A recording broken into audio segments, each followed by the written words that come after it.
So there's a nice connection between these OLAP data cube operations and various InfoViz operations that we've looked at, for example, in Schneiderman's mantra. A common data cube operation is slicing, and that's basically taking a summarized axis or some full axis and looking at a specific value along that axis.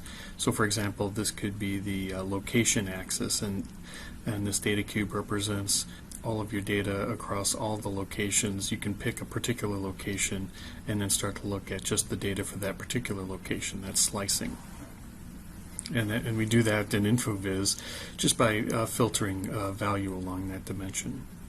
Similarly, dicing. If we have the full data cube representing all of the ranges, we can limit those ranges by dicing, by looking at subcubes of the data cube. And we do that in InfoViz by setting up filter ranges instead of ordinal or nominal filter values or individual values. We have a range of values, and if those values correspond to the coordinates used for plotting, then we do the same thing when we zoom a plot area in InfoViz.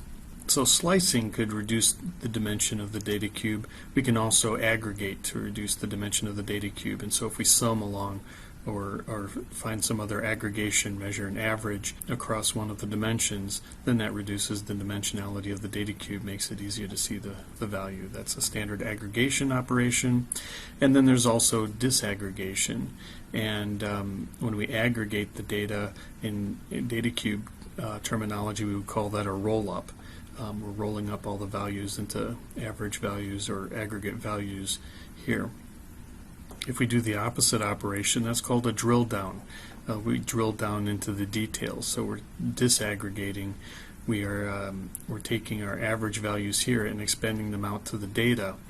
And we see this all the time when we zoom on fields or get details on demand in Tableau. It's when we start dragging fields on the shelves in order to expand based on the dimensions associated with those fields. And finally, the pivot term, and this is where pivot table gets the term pivot from, is basically a rotation of the data cube. You're changing which faces you're looking at. You're swapping axes, so you're changing the role of a dimension on a particular visualization of the data.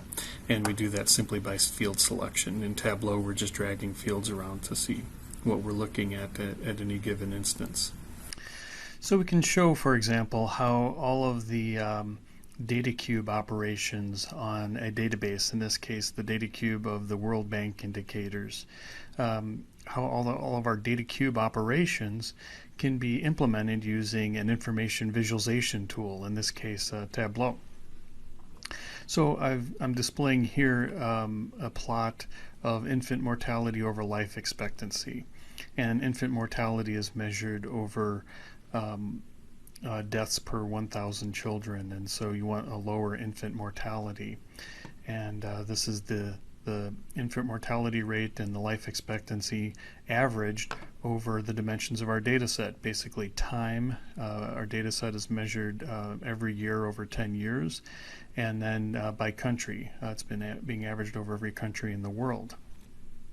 And so we can look at the different data cube operations we can apply to this data cube in our presentation.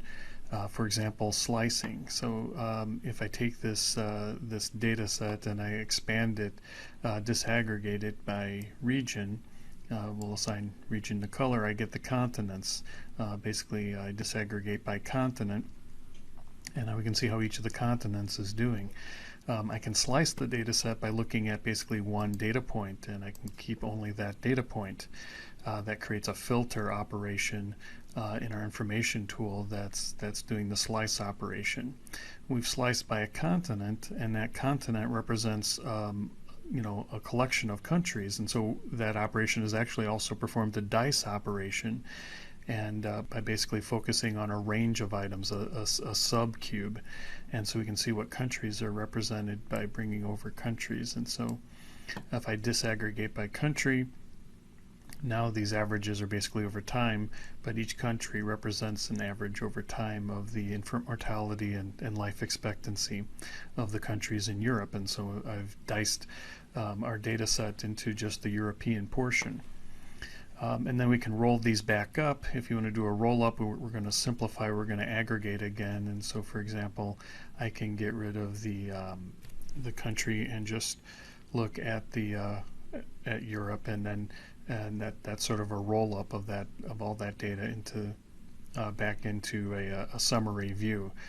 So we're averaging over all the countries in Europe for that data point, and then we can remove the dice and slice operation and just look at the original data set. Now we might want to drill down into some of the details of this. By drilling down, we're doing the opposite of a roll-up. Instead of aggregating by averaging or summing, we're going to disaggregate to drill down into the details. We've already drilled down into the regions. We can also drill down into the date. Each one of these dots represents an average over 10 years for each of these continents. So I can disaggregate and drill down into the performance per year by just dragging in the year here. And then we can use a line plot to look at this better. And you can see the trends that each of these continents is basically improving over each year. 2005, 6, 7, 2009.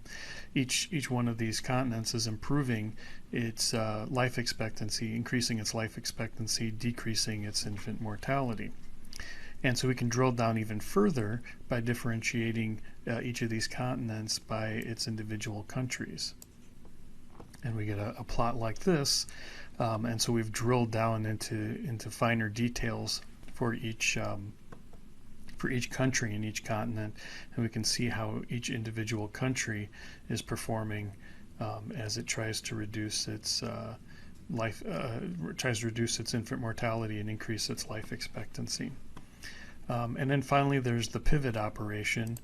If I go back to the continent view, pivot operation is basically a rotation of the data cube. We're differentiating by region here, by continent here, the performance of infant mortality versus life expectancy. I can cycle fields in Tableau, and that basically performs a rotation.